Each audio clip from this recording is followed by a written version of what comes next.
Radio, le grand débat du jour. Nous sommes prêts à gouverner. Ah bon ? Ah bon ? Nous avons un certain nombre de textes, de projets de loi qui sont évidemment prêts à entrer en vigueur. Mais on peut faire des choses pour le pouvoir d'achat, pour la sécurité, pour l'immigration. Ils n'ont pas voté pour le bouclier tarifaire. Ils n'ont pas voté pour la revalorisation des retraites, pour la revalorisation des fonctionnaires, du RSA, de l'allocation adulte handicapé. C'est cela aujourd'hui que de défendre le pouvoir d'achat ? Et moi, c'est un peu l'objet de l'appel que j'ai lancé hier à d'autres formations politiques. Je veux bâtir la majorité la plus large possible. Et Gabriel Attal a fustigé Jordan Bardella, le président du RN, insiste sur la nécessité d'une majorité absolue à l'Assemblée nationale pour accepter le poste de Premier ministre après les législatives. Récemment, il a retardé la mise en œuvre de certaines de ses promesses, telles que l'annulation de la réforme des retraites et la réduction de la TVA sur les produits essentiels. Alors parlons vrai, est-ce que pour vous le RN est prêt à prendre les rênes du pouvoir ? Est-ce que Jordan Bardella, à 28 ans, a les épaules pour Matignon ? Et à cette question, majorité absolue retraite, Bardella a-t-il peur de gouverner ? Vous dites non à 66%. Vous voulez réagir ? Zach attend vos appels au 0826 300 300. Notre invité Lionel Tivoli, député RN sortant des Alpes-Maritimes. Merci monsieur le député, bonjour, d'avoir accepté notre invitation. Philippe Bilger. Il me semble que la critique du Premier ministre pouvait au moins être formulée. Je me rappelle Dominique Régnier qui disait que, en réalité, il était persuadé que Marine Le Pen ne souhaitait pas une majorité absolue qui contraindrait le Rassemblement national à venir au pouvoir dans des conditions difficiles.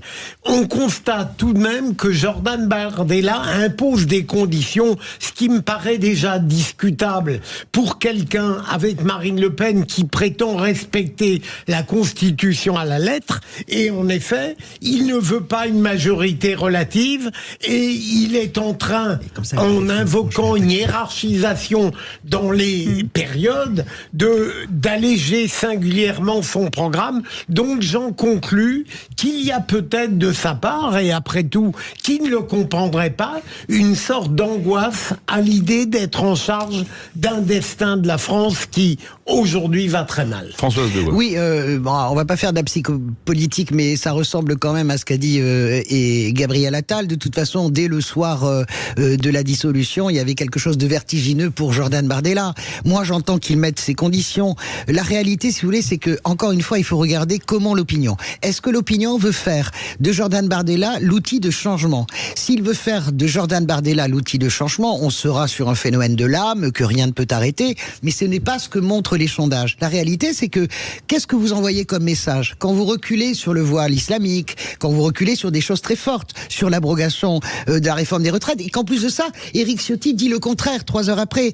C'est-à-dire que Jordan Bardella dit, Jean-Philippe Tanguy dit chez nous d'ailleurs, on va le faire ça en septembre, et Éric Ciotti dit non, il n'est pas tout à fait certain que nous le fassions. Donc c'est assez compliqué, et le signal que ça envoie global, pour les gens qui sont pas comme nous, le nez toute la journée dans l'actu politique, ça envoie quand même comme signal au moins de frein. Vous savez, c'est un sprint en réalité. Une campagne aussi courte, il faut courir dans son couloir. Courir dans son couloir sans regarder par-dessus les épaules pour voir...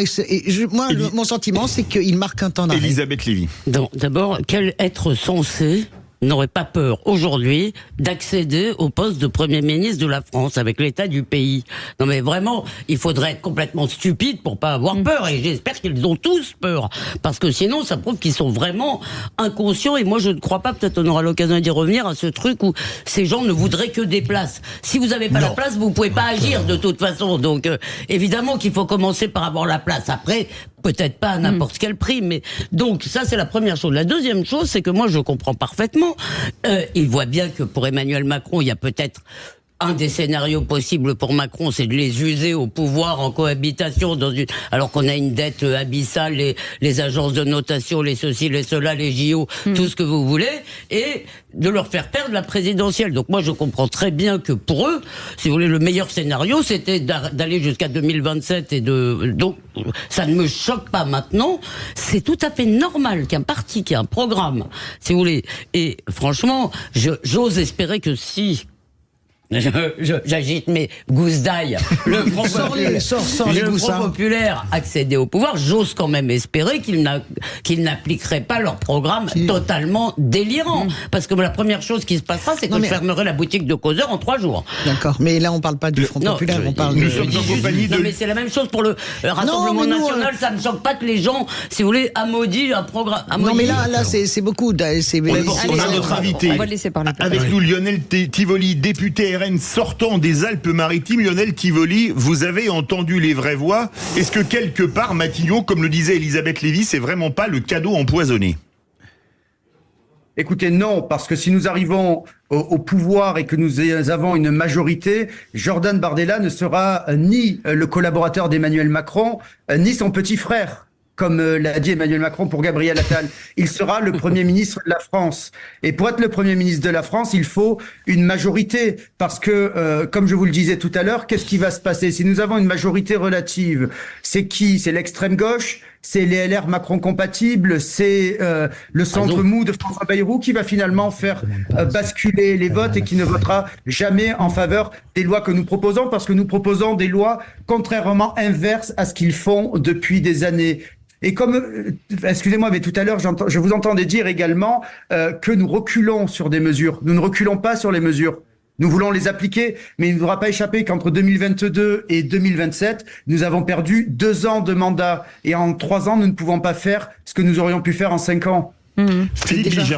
Monsieur le député, la personnalité de Jordan Bardella est, de mon point de vue, très estimable. C'est un jeune homme que j'aime beaucoup, son origine, sa manière d'être, mais j'ai tout de même l'impression que malgré son énorme succès dans les européennes, il apparaît aux yeux de beaucoup de Français comme un peu léger. Tout de même sur le plan de la compétence, de la formation, surtout pour le poste prestigieux auquel il aspire. Est-ce que vous avez des inquiétudes de ce type au sein du Rassemblement national ?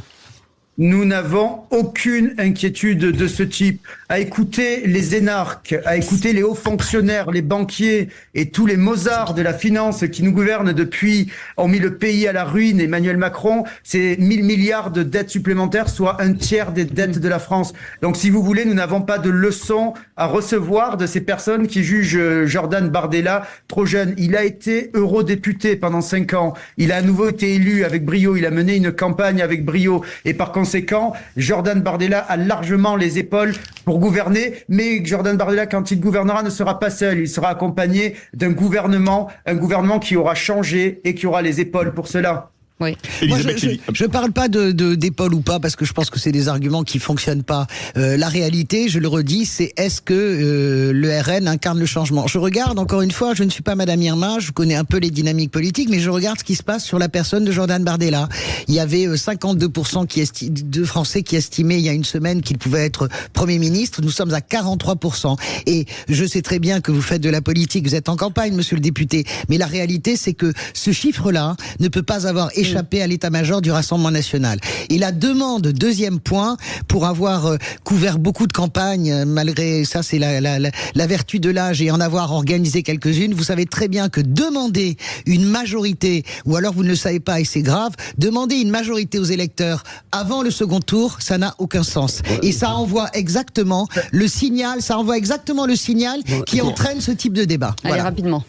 J'ajoute peut-être c'est que je comprends aussi qu'il puisse y avoir, je vous l'ai dit, elle me paraît légitime, non pas la peur, mais quand même une certaine, en tous les cas, gravité, parce qu'en plus, il faut aussi s'attendre dans le scénario dont je ne sais absolument pas s'il est probable ou pas, où Jordan Bardella et le Rassemblement national et les LR ciotistes, en gros, et peut-être d'autres gens, auraient une majorité absolue.